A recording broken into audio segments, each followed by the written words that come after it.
લોકોની જનજાગૃતિ માટે 21મી ડિસેમ્બરે રેલીનું આયોજન કરવામાં આવ્યું છે, જે પીજીવીસીએલ કચેરીથી વિજયનગર જ્યુબિલી સર્કલથી પરત કચેરીએ ફરશે. આ રેલીનો ઉદ્દેશ્ય લોકોની જનજાગૃતિનો છે.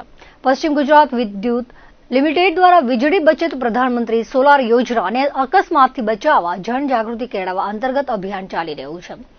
બીસી રાઠોડે માહિતી આપતા જણાવ્યું હતું કે કેન્દ્ર સરકાર દ્વારા સોલાર રૂફટોપ લગાવ્યા પર 3 કિલોવોટ સુધી 78,000 જેટલી સબસિડી અપાય છે. આ સબસિડી લોકોને વીજ બિલમાંથી મોટી રાહત મળે છે. આ યોજના ફક્ત રહેણાંક ઉપયોગ ઘરો માટે જ છે. સોલાર ખર્ચમાં અંદાજે 60% જેટલી સબસિડી અપાય છે. બાકીની રકમ જો ગ્રાહક સોલાર લગાવે તો વીજ બિલમાં રાહત મેળવવાના કારણે થોડા વર્ષોમાં જ વળતર રૂપે મળી જાય છે અને તે બાદના વર્ષોમાં વીજળી નિઃશુલ્ક વાપરી શકે છે. આ યોજનામાં કેન્દ્ર સરકારે 1 કરોડ પરિવારોના ઘરો માટે 75 કરોડ જેટલી રકમ સબસિડી માટે ફાળવણી કરી છે, જેમાં કચ્છમાં 37,000 રૂફટોપ લાભાર્થીઓને લાભ આપવાની યોજના છે, જેમાં પશ્ચિમ ક્ષેત્રના ભુજ માટે 22,700 અને પૂર્વ અંજાર ક્ષેત્રના 14,300 લાભાર્થીઓ લાભ લઈ શકશે. પ્રધાનમંત્રી સોલાર રૂફટોપ યોજનામાં કચ્છમાં સોલાર રૂફટોપની 9,334 અરજીઓ આવી છે, જેમાંથી 6,241 લોકોને સબસિડી આપી દેવાઈ છે. વધુમાં તેમણે જણાવ્યું હતું કે વીજળીની બચત માટે જાગૃતિ કાર્યક્રમો ચલાવાઈ રહ્યા છે, જેમાં ઘરોમાં પૂરતો પ્રકાશ દિવસે આવે તેવું બનાવવું, ઘરનું રંગરોગાન આછા પ્રકાશિત રંગોનું રાખવું, સાથે સુરક્ષા જાગૃતિને પણ આવરી લેતા જણાવ્યું હતું. હંમેશા સેફટી માટે દરેક ઘરોમાં ELCB સ્વિચ હોવી જરૂરી છે, જેથી અકસ્માતે કાંઈ થાય તો આવતો પાવર ત્યાંથી જ બંધ થઈ જાય. ઘરમાં આર્થિંગનો ખાસ ઉપયોગ જરૂરી છે. વીજતાર આસપાસ કોઈ વસ્તુઓ ન રાખવી કે કપડાના તાર બાંધવા નહીં, તે અંગે જાગૃતિ લાવવામાં આવી છે.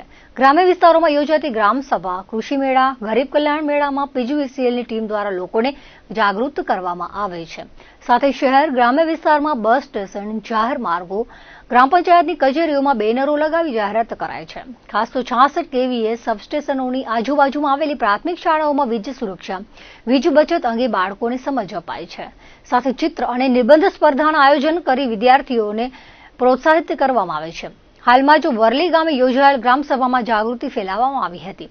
સાથે માધાપરમાં આવેલી રામનગરી શાળામાં લોકજાગૃતિના કાર્યક્રમો યોજાયા હતા.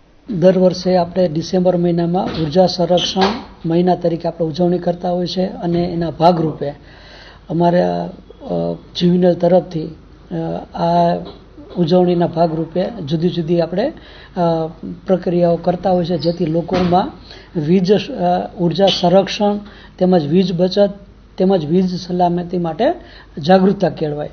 અને આ અંતર્ગત અમે ગ્રામસભાઓ કરીએ છીએ. ગ્રામસભામાં જઈને લોકોને વીજ બચત, વીજળીનો કાર્યદક્ષ ઉપયોગ, વીજળીની સુરક્ષા એ વિશે અમે લોકોને પેમ્પલેટ ડિસ્ટ્રીબ્યુટ કરીએ છીએ, વિવિધ માહિતી આપીએ છીએ. એ ઉપરાંત દરેક અમે જુદી જુદી સરકારી શાળામાં જઈએ છીએ, ત્યાં પણ બાળકોને સોલાર ઉર્જા, વીજળીની સલામતી અને વીજળીનો કાર્યદક્ષ કઈ રીતના ઉપયોગ થઈ શકે એના માટે પણ અમે નાના બાળકો અને અમે માહિતગાર કરતા હોય છે. અને ત્યાં પણ અમે એક નિબંધ સ્પર્ધા, ડ્રોઈંગ સ્પર્ધા એવું પણ અમે આયોજન કરતા હોઈએ છીએ. એ ઉપરાંત અમે અમારી કચેરીમાં વૃક્ષારોપણનું પણ આયોજન કર્યું છે, જેથી વીજળીનો એમાં ઓછો ઉપયોગ થાય. અમે દરેક ગ્રામસભામાં, ગ્રામ પંચાયત કચેરીમાં અમે હોર્ડિંગ્સ લગાડેલા છે આ બાબતે. અને જે તાલુકા મથક છે એમાં ખાસ કરીને જે બસ સ્ટેશન એ વિસ્તાર છે ત્યાં પણ અમે આના હોર્ડિંગ્સ લગાડી અને લોકોને આ બાબતે અમે માહિતી આપી અને આ બાબતે જાગૃત કરેલા છે. સરકારી મેળાઓ જેમ કે કૃષિ મેળો છે, અન્ય કોઈ સરકારી કાર્યક્રમ અંતર્ગત જ્યાં લોકો વધારે સંખ્યામાં એકઠા થતા હોય તો એવા સમયે પણ અમે લોકોને પેમ્પલેટ ડિસ્ટ્રીબ્યુટ કરી અને લોકોને અમે આ બાબતે માહિતી આપતા હોઈએ છીએ. સાથોસાથ ITIમાં પણ જ્યાં છોકરાઓ વધારે ટેલેન્ટેડ હોય તો એને પણ અમે સૂર્ય ઉર્જા બાબતે, સોલાર રૂફટોપ માટે, એનર્જી ઇફિશિયન્સી માટે અમે એને માહિતગાર કરતા હોય છે. વધુમાં તારીખ 21 ડિસેમ્બરના રોજ આ ઉર્જા સંરક્ષણ રેલીનું આયોજન અમે કરેલું છે, જે રેલી અંદાજે આ 9:30ની આસપાસ અમે આ રેલી અહીંથી પ્રસ્થાન થશે અને જે વિજયનગર સોસાયટી થઈ જ્યુબિલી ગ્રાઉન્ડથી અમારી રેલી પરત ફરશે. વધુમાં ઇન્ડસ્ટ્રીમાં પણ ઉર્જાનો કાર્યદક્ષ ઉપયોગ થાય, એનર્જીનો ઇફિશિયન્ટલી યુઝ થાય, એના માટે થઈને અમે ઔદ્યોગિક માલિકો છે એની સાથે પણ અમે સેમિનારનું આયોજન અમે માંડવી ખાતે આ મહિના અંતર્ગત કરનાર છે, જેમાં વીજળીનો કાર્યદક્ષ ઉપયોગ થાય અને વીજળીનો બચત થાય એ માટે થઈને અમે એને માહિતગાર. વીજળીનો કરકસરપૂર્વક ઉપયોગ એ જ વીજળીનો બચત છે અને એ જ એનું ઉત્પાદન છે, અને એ માટે થઈને અમે જુદી જુદી કાર્યવાહી કરી અને અમે લોકોને જાગૃતતા કેળવીશું. PM સૂર્યઘર યોજના જે ભારત સરકાર દ્વારા ફેબ્રુઆરી 2024માં આ મંજૂર કરેલી સ્કીમ છે, જે અંતર્ગત પૂરા ભારત દેશમાં 1 કરોડ રહેણાંક ઘરો પર સોલાર રૂફટોપ લગાડવાનું સરકારશ્રીનું આયોજન છે. આ સ્કીમ 2026-27 સુધીમાં આ સ્કીમની અવધિ છે અને એના માટે ભારત સરકાર દ્વારા 75,000 કરોડની સબસિડી પણ આના માટે રાખવામાં આવેલ છે. આ સ્કીમ અંતર્ગત જે રહેણાંક અમારા વીજ ગ્રાહક છે એ પોતાના રૂફ ઉપર સોલાર રૂફટોપ લગાડી અને વીજળીનું ઉત્પાદન કરી અને એની વીજ બિલમાં એને રાહત મેળવી શકે છે.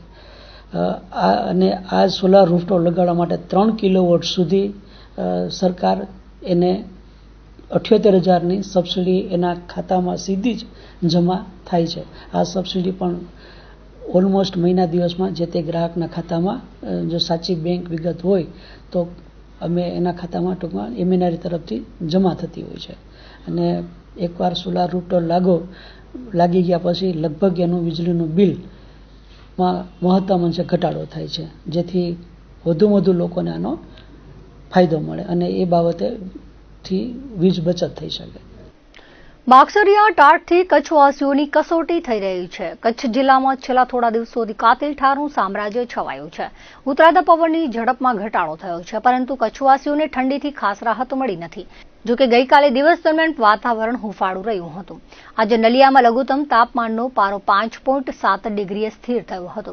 રાજ્યના સૌથી ઠંડા મથકનું સ્થાન નલિયાએ છેલ્લા 1 પખવાડિયાથી જાળવી રાખ્યું છે. જિલ્લા મથક ભુજમાં 11.2 અને કંડલામાં 13.6 ડિગ્રી લઘુત્તમ તાપમાન નોંધાયું હતું. ગઈકાલે રાત્રિભર ઠાર છવાયેલો રહ્યો હતો. આજે વહેલી પરોઢથી મોડી સવાર સુધી વાતાવરણ ઠંડુ રહ્યું હતું. કાતિલ ઠંડીના પગલે જનજીવન પ્રભાવિત થયું છે. લોકોએ બિનજરૂરી કારણોસર બહાર જવાનું ટાળી ઘરમાં પૂરાઈ રહેવાનું પસંદ કર્યું હતું. પશુ પંખીઓ પણ ઠંડીથી રાહત મેળવવા આશ્રય શોધતા નજરે ચડ્યા હતા. આજે વહેલી સવારે નખત્રાણા બસ સ્ટેન્ડ પાસે ટ્રાફિક જામના દ્રશ્યો સર્જાયા હતા. ભુજ લખપત હાઈવે માર્ગ પર એક ટ્રકમાં ખટીપો સર્જાતા આ ટ્રક રસ્તા વચ્ચે ઊભી રહી હતી, જેના કારણે ટ્રાફિક જામ સર્જાયું હતું. ભરચક બસ સ્ટેન્ડ અને વથાણ ચોકમાં કાયમ ટ્રાફિક હોય છે. અલબત્ત ટ્રાફિક પોલીસ કડકડતી ઠંડીમાં પણ વહેલી સવારે ડ્યુટી પર જોવા મળે છે. પણ વાહનના થપ્પા અને પ્રવાસન ધામ યાત્રાધામ જવાનો આ માર્ગ હોતા ટ્રાફિકથી ભરચક હોય છે. તો વિરાણી રોડ અને સિદ્ધેશ્વર મંદિર પાસે આડેધડ ટ્રાફિકને નડતરરૂપ રેકડી દૂર કરવા જોઈએ તેવી માંગ ઉઠી છે. બસ સ્ટેન્ડ અને વથાણ ચોક ખાતે ટ્રાફિક બાબતે વાહન ચાલકો સામે પોલીસ લાલાક કરવી જોઈએ અને કાયદાનો દંડો ઉગામવો જોઈએ તેવી માંગ પ્રબળ બની છે. જાગૃત નાગરિકોના જણાવ્યા મુજબ ટ્રાફિકનો એકમાત્ર રસ્તો બાયપાસ છે. નગરમાં તાકીદે બાયપાસ માટે કાર્યવાહી થવી જોઈએ તેવી લોક માંગ બુલંદ બની છે. જિલ્લામાં રેલવે ફાટકના લીધે ટ્રાફિક સમસ્યા વધુ થાય છે. ભચાઉથી દુધઈ જતા ભચાઉ ભવાનીપુરના રેલવે ફાટક પાસે અને રાપર તાલુકાના ચિત્રોડથી રાપર ધોળાવીરા જતા ચિત્રોડ રેલવે ફાટક પાસે જ્યારે રેલ આવવાની હોય છે ત્યારે ટ્રાફિક જામ થાય છે અને વાહન ચાલકો માટે સમસ્યા ઊભી થાય છે. આ બંને રેલવે ફાટક માર્ગ માટે મહત્વના છે. ત્યારે રાપરના ધારાસભ્ય વિરેન્દ્રસિંહ જાડેજા રાપર તાલુકા ચિત્રોડ અને ભચાઉ શહેરના ભવાનીપુર રેલવે ક્રોસિંગ અને બ્રિજ માટે રજૂઆત કરી હતી. સામખાડી રેલવે સ્ટેશનની મુલાકાતે આવેલા western railway Ahmedabad general manager Ashok Kumar મિશ્રાની મુલાકાત ધારાસભ્ય વિરેન્દ્રસિંહ જાડેજાએ લીધી હતી અને ભચાઉ શહેરના ભવાનીપુર વિસ્તારમાં રેલવે ક્રોસિંગ નાળામાં ખૂબ ટ્રાફિક સમસ્યાને દૂર કરવા રજૂઆત કરી હતી.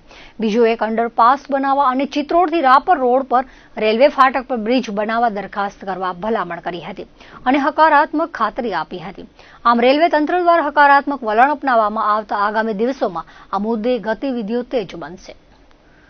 કચ્છમાં ગૌણ ખનીજના ખાણકામ સાથે સંકળાયેલા લોકો જો 31મી માર્ચ 2025 સુધીમાં રાજ્ય પર્યાવરણ અસર મૂલ્યાંકન સત્તામંડળ પાસેથી પર્યાવરણીય મંજૂરીઓ મેળવવામાં નિષ્ફળ જાય તો તેમને અવરોધોનો સામનો કરવો પડી શકે છે. Kutch mines and minerals industries એસોસિએશને ચેતવણી આપતા કહ્યું હતું કે જિલ્લામાં China clay, black trap, silica રેતી, બેન્ટોનાઇટ અને જીપ્સમ સહિતના બિનધાતુ ખનીજોનો ભંડાર છે. અગાઉ ખાણકામ લીઝ ધારકોને જિલ્લા સ્તરીય અધિકારીઓ તરફથી ઈસીની મંજૂરી મળતી હતી. 2023માં રાજ્ય સરકારે સિયાના ઈસીને સુપ્રીમ કોર્ટ અને નેશનલ ગ્રીન ટ્રિબ્યુનલના ચુકાદાઓનું પાલન કરવાનું ફરજિયાત બનાવ્યું હતું. Kutch mines and minerals industries એસોસિએશનના પ્રમુખ દીપક પંડ્યાએ જણાવ્યું હતું કે અમે 1 વર્ષ કરતાં વધુ સમય પહેલા સિયાને ક્લિયરન્સ માટે અરજી કરી હતી. પ્રક્રિયા અત્યંત ધીમી છે. તમામ જરૂરી દસ્તાવેજો સબમિટ કરવા અને અનેક રજૂઆતો કરવા છતાં અમને કોઈ નોંધપાત્ર પ્રતિસાદ મળ્યો નથી. પંડ્યાએ જણાવ્યું હતું કે પર્યાવરણ મંત્રાલય ઈસી મેળવવાની સમયમર્યાદા 31 માર્ચ સુધી લંબાવી છે. જો તેઓ ત્યાં સુધીમાં ઈસી જારી નહીં કરે તો તેના કારણે ઘણી ખાણકામ કામગીરી બંધ થઈ શકે છે. એસોસિએશન અહેવાલ આપે છે કે ઈસીના અભાવે હાલમાં લગભગ 80 લીઝ સ્થગિત છે. ઈસી માટે અરજી કરી હોવાના સોગંદનામા રજૂ કરીને કેટલાક કામકાજને કામચલાઉ ધોરણે ચાલુ રાખવાની મંજૂરી આપવામાં આવી હતી. ફેડરેશન ઓફ કચ્છ ઇન્ડસ્ટ્રીઝ એસોસિએશને તાજેતરમાં મુખ્યમંત્રીને એક રજૂઆત સુપરત કરી હતી, જેમાં વિનંતી કરવામાં આવી હતી કે ઈસી તાત્કાલિક જારી કરવામાં આવે અને ખાણકામમાં અવરોધો અટકાવવા માટે સ્પષ્ટ માર્ગદર્શિકા બનાવવામાં આવે. ફોકિયાના મેનેજિંગ ડિરેક્ટર નિમિષ ફડકે જણાવ્યું હતું કે અમે અરજીઓ સબમિટ કરી હોવાથી કામગીરી બંધ ન કરવી જોઈએ.